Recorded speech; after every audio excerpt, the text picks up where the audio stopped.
You're so cute. Look at you. No, guys are not cute. You're adorable. No, that's not right. You're man gorgeous? We're handsome. Now our daughter will be cute. Yes, she'll be adorable. And her mom is cute. Anyway, we are working on Cannin beans here today because we got beans, and more beans. Did I say that right? Did you want? Beans. Okay, yeah. The wife has the proper enunciation. Enunciation. Beans. I don't know if I'm saying that right. So we got 4 or 5 of these containers. This is probably 5 of those and another. This is probably the smallest one here. Oh, actually, 4 that are snipped, 1 that isn't, and then another bag that isn't. Yeah. So between our beans, we had a bunch from our beans, and then my mom's beans have been going like crazy as well. So she gave us I think 4 bags full of them or something like that. Yeah, so our beans are doing okay. They're great. I would say they're good for fresh eating, but they're not really producing enough for canning. They're producing steady, but not steady enough like we have enough to really can, if that makes sense. I mean, our garden is just not doing really great this year here. The quack grass, I think, just absolutely destroyed our garden here Plus this year. Plus the moles didn't help. We caught like 2 or 3 moles in the bean plants. Those don't help. But I think with the beans, the quack grass, it grew up so tall and made the beans grow tall. When we removed the quack grass, we just had this little spindly bean stalk that as soon as you pull the quack, it flopped over and...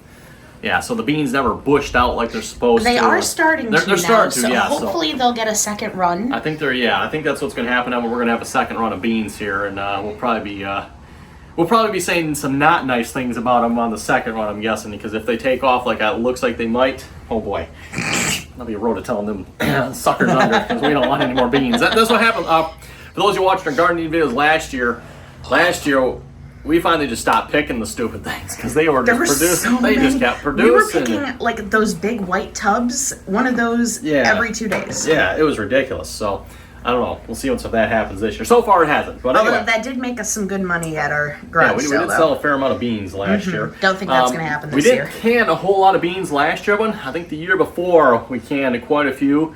So we didn't like. Yeah, we did like 4 or 5 cycles.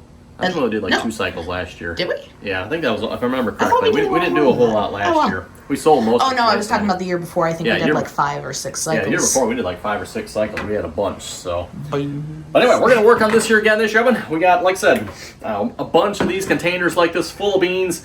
I just finished bringing 24 jars up from the basement here. Wouldn't surprise me if we actually have enough to fill all of these at one, in which case that'll be enough canning then for a while. Well, if we went in 3 full cycles, we're going to need 4 more jars from downstairs. Also got the canner up from upstairs. We can can 7 jars at a time here with this particular canner. And for those of you who've ever canned beans before, they are kind of one of the obnoxious ones to can because they take forever. So we'll see how many canner loads we can get through here. Hopefully we can get maybe 3 or 4 canner loads. They take, I think, is it 25 minutes? I think so. I think it's 25 minutes at 10 pounds. So it takes a fair amount of pressure and for a long time to can beans. So this is pressure canning, by the way. So for those of you maybe not familiar with pressure canning. Yep, Presto brand. Yeah, Presto brand pressure canner. Yep. This is, like if you're going to can, this is probably the way to do it. They got, it's water bath and there's pressure canning, I believe. I'm not familiar with water bath canning and all of them. That's what my nanny used to do, I believe. Yeah, we've always done pressure canning. So anyway, pretty simple. We're going to get ourselves 7 jars. Actually, have these been washed yet? No. Okay, so we got to wash these beans here first. We're going to get the beans washed. We'll get ourselves 7 cans loaded here. And in each can, we're going to throw, I think it's a teaspoon of salt. Yes, teaspoon of salt. And then we're just going to fill the rest of the water, put our lids on, and get them loaded in the canner. So let's get started here. We'll start by washing these. Yeah, the main reason we didn't wash them to begin with is because I've noticed that when we wash things, once you put them in the fridge, they tend to get mushy much faster. Yeah, so some of these have been sitting in the fridge here for a couple of days. So this is actually fresh ones, but some of the other ones have been in the fridge, so we don't want to wash those until we're ready. So yeah, we'll get these washed here in a minute, and then we'll start loading up cans. Oh, I should probably mention too, Evan. The beans were canning here today. Obviously, green string beans and yellow string beans here. The green beans are the tender green variety, and I forget what are the yellow ones again. They are like a. I don't remember the name of the yellow brand. I'm going to be honest, so apologies on that. For those you want to know, leave it in the comments. I'll see if I can look it up. But they, in my opinion, they taste really good together. I know The other some ones have kind of like a tiny hint of a buttery flavor to them. some people like to do only the green, but again, I kind of like a mix. So anyway, we're gonna wash these here. I'm going to use a zucchini to hold open our notes. Wouldn't normally use warm water for this oven, but because we're going to be canning, I'm going to just use a little bit of warm water here. Again, especially with the ones that have been in the fridge, we don't want to have too big of a temperature discrepancy. And it just takes longer for the canner to warm up. So if we can warm them up a little bit now, it's not going to hurt nothing. Get all the stuff off, and they're pretty clean already, but... Yeah.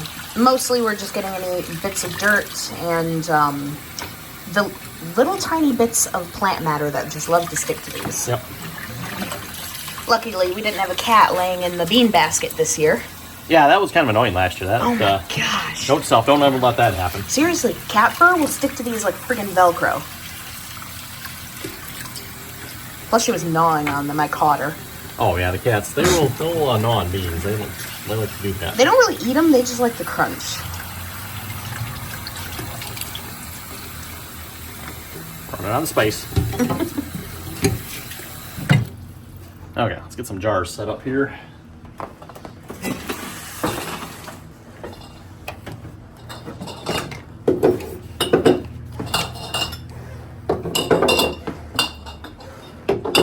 And we did write down the instructions for how to do this because, I mean, we only do this once every year or two. Yeah, like once a year. Once a year. It's hard to remember. All the little nuances between the different oh, that's a nice shot of them. And... Look at those colors. That's one thing I've noticed. Your mom lets her she picks her beans earlier than we do. We let ours get a little bit bigger, typically. I don't know if hers actually get much bigger. Really? Differences in gardening. Fair. We have very different soil to his parents. Get the beans a little bit of shaking up in there. Your parents' soil is a really like clay heavy mix, isn't it? Well, it's topsoil. Yeah. Ours is a little more sandy. And then my parents is just straight sand. Yeah. Yeah, you don't want straight sand. No. That's not ideal. Although I will tell you, the corn in their bird seed, that would always take off. You want to leave about 1 inch of headroom, which would be about where the lid is, right? Yep. Let's see if we can get a little more.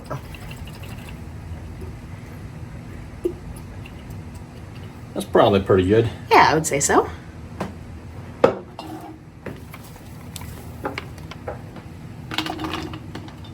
Oops, have to rewash that one. See if Pokey wants it. Hedgehogs eat beans? I don't know. I'll have to Google it, but I know she likes apples. I haven't given her any apples in a while. I might have to.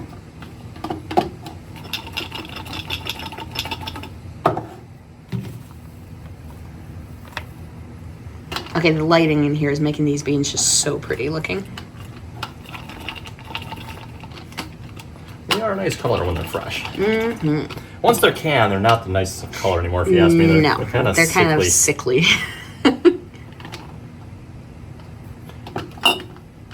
And I will say, canned beans versus like pressure cooked, like fresh beans, definitely have different colors. Oh, very much so. Slightly different textures too. The canned beans end up much softer. I like the squeak. That bean squeak. Stuff them all down in there. There we go. Nice.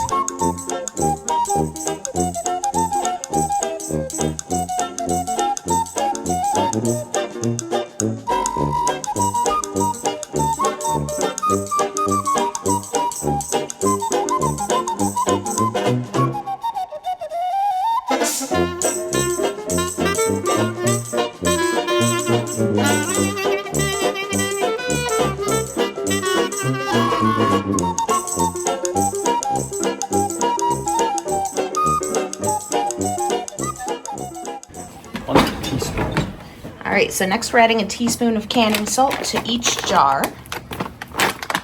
And we like to do it after the beans are in because it kind of helps it coat all the beans, if that makes sense. I don't think it really makes a difference, does it? I don't know.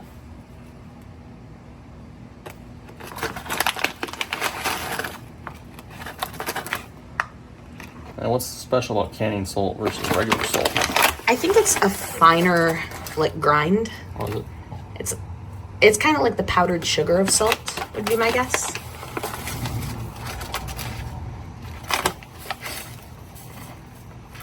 Because it does kind of have a more powdery texture to it.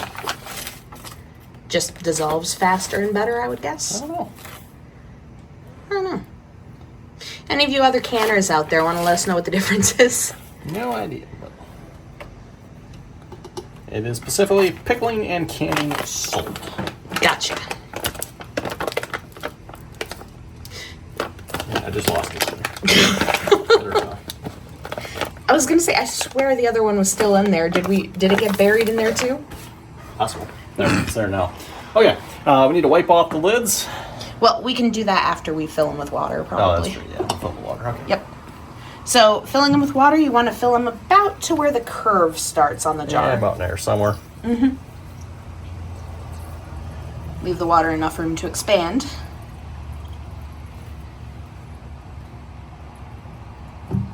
And of course, only the best for us. We're using our reverse osmosis water. That's right.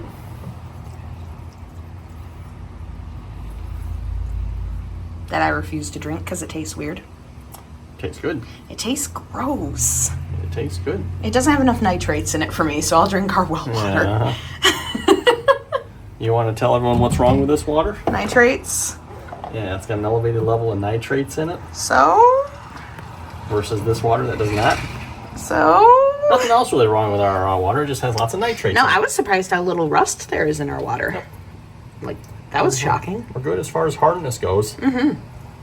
Which is really nice. Don't need a water softener. Because those are a pain in every orifice, let me tell you. Fortunately, if you need them, you need them. But Yep. Now, my parents definitely have one. And if they don't fill up the salt regularly, then their nice, clean, white bathtub turns orange. cool. Yeah, right? What about your parents' well water? Is that... Same thing, yeah. It's heavy? Yeah, it's quite hard. Yep. Hard. Heavy water. Isn't heavy water radioactive? Yes, heavy water's radio. Okay, mixing them up there. Yeah, it was funny. One of my close friends used to get sick if she drank our well water because it was so rust heavy, but hers was really lime heavy. And it tasted so weird. It was so different. This part of the process goes pretty quick. When it's the canning that... It's the just waiting for them to actually seal that takes a hot minute. And it's tedious because you got to keep that pressure. Close watch on that pressure. Yep.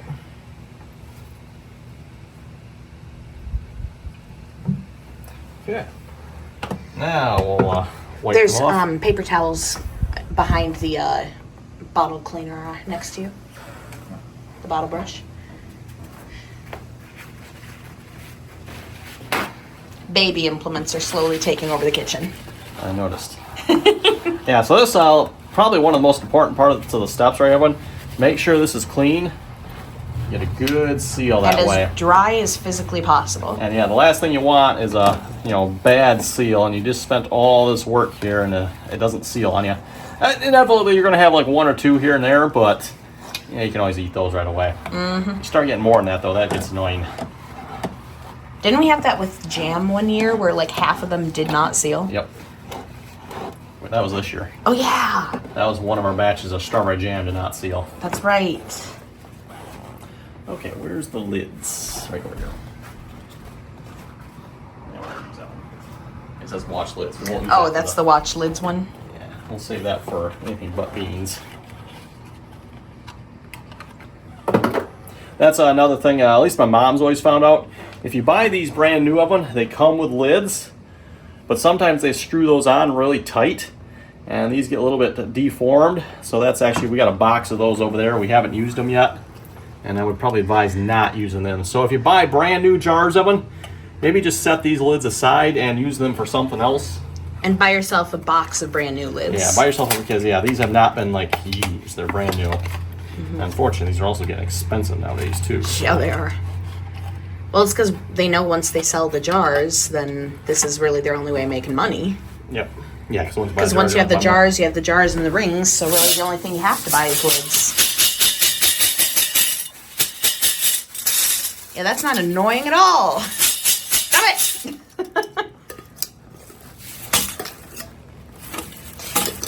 Yeah, easiest way to thread these is to back thread them, spin them backwards until they click into place, and then you can tighten them down.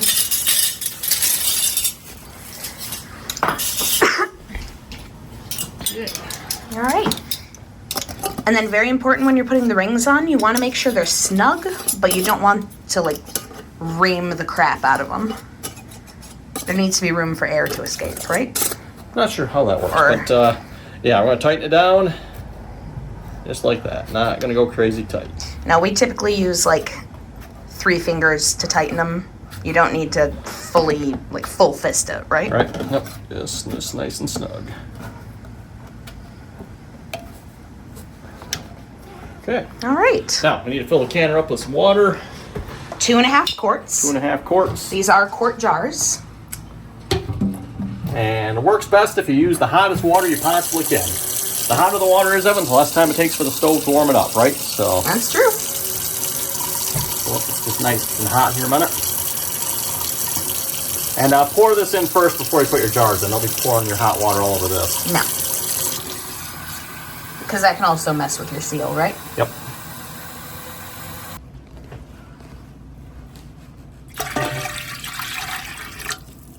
Alrighty.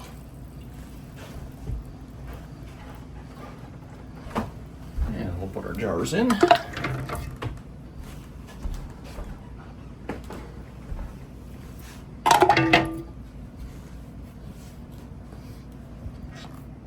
Hair. Appears to be some DNA evidence in here. Oh, that's definitely yours. Oh yeah, that definitely looks like mine, huh? Uh-huh. Yeah, because I got hair that long on my head. Uh-huh. It's probably from your eyebrows. Well, now everyone will know whose beans these are.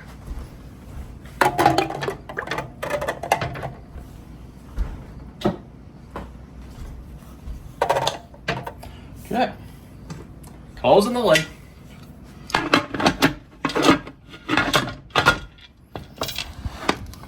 All right. So when you first start the canning process, where's the cap? There's the cap. There is a steam cap that you do not want on your canner yet. Yeah, we're gonna leave that off. All right. So we're going to turn it on high. We want the large burner. Yep. Full speed ahead. And we're just going to wait until that builds up steam. There should be a steady stream of steam coming out of this. And then a few minutes after that, this should pop up. Yep. So pretty much the directions are going to tell you a little bit differently. But what we found out that works really good, you pretty much wait till this thing comes up. This, I don't know what they call it. Just like a pressure indicator, I guess. Indicator. You pretty much wait till this comes out. Once this is up, then we'll put our cap on, let it build up to our 10 pounds of pressure, and then we'll maintain our 10 pounds for the 25 minutes. And we've been playing around with our stove. Every stove is a bit different. Yep. Typically between 3 and 4 is where we find the sweet spot. Yep. So we tend to turn it down to that point once we get to about 8 or 9 pounds of pressure. Yep. So that's something you just have to figure out if you're doing this. I want to figure out where it is on your stove. Usually right about here for us, and it'll maintain the 10 pounds for about 25 minutes.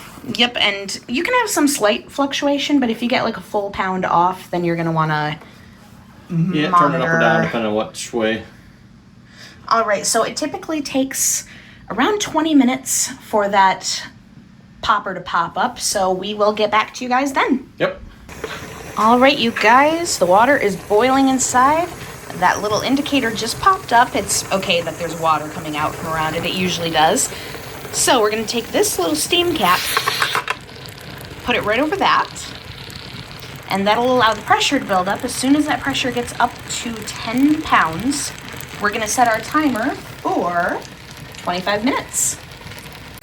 All right, guys, we are getting there. It is at about 8.5 pounds of pressure.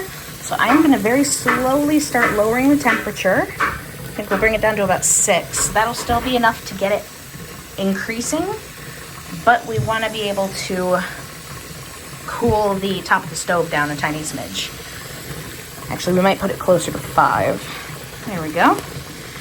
Okay, so at this point, once it hits 10, we're gonna set our 25-minute timer, and you're gonna wanna check it like religiously, like every couple of minutes. Get up and check and make sure it's still around that 9.5 to 10.5 pressure range. You don't wanna go much further than that. All right, you guys, we have just eked into the 10-pound territory, so we are going to turn it down to 4. That seemed to be our magic number last year. And we're gonna go ahead and set our timer.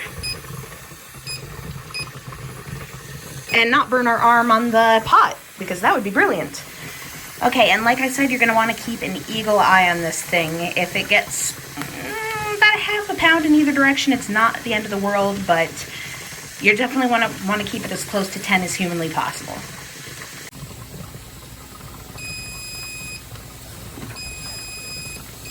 All right, guys, that was our timer. So now we turn off the heat and we need to slide this over very, very gently. We do not want to jostle the jars. We're going to slide it to the other side of the stove. There we go. Keep that off the heat, and we're gonna wait for the pressure to go completely down and for that indicator that popped up earlier to drop. Once that happens, it's safe to open the canner. Before that, you open it, you're gonna end up with a lid in your ceiling. Okay, canner has reached 0 now, so we should be good to take this off. Make sure we're good. You don't want to hear any steam Nope, of any sort. If you hear any steam, then obviously don't be taking this cover off, everyone.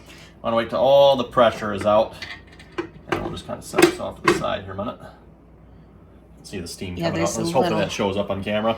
I don't know if it will, but okay. Oh yeah, you can see it. Yeah, we're good. We're good. If you look by the Yeah, just set this on the floor. Yeah, if you look by the vent, you can see it. And hello, bean. These jars are going to be hotter than the warm side of Satan's butt crack, so... Yep, so one of these things, I don't know what you call this, but... Jar grabber? Sure. Pull that out. And if you see bubbles in the jar, that's a good sign. I think I just heard one pop. Oh, did you?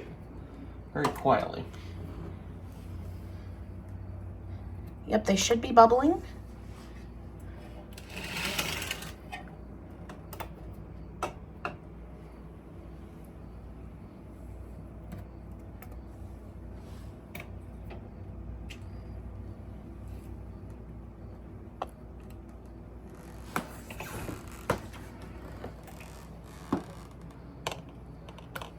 Again, just using the washcloth here in case I need a little extra support underneath of it.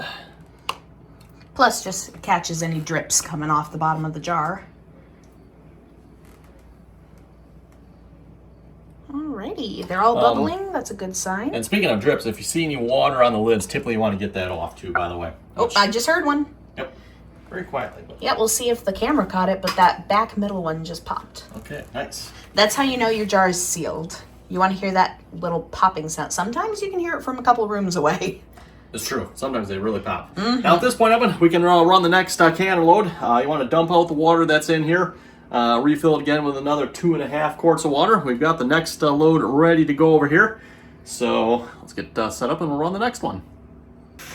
Just an update on the second canner load here, Evan. We're almost done here. And look at that, holding a perfect 10 here. Just under 4 on the stove there for settings. And one thing I wanted to point out too, Evan, I noticed here, I was moving these out of the way to get ready for the next load to fit in here. Yeah, so notice the rings, you know, they were like snug before, but now they're just like loose, like, yeah.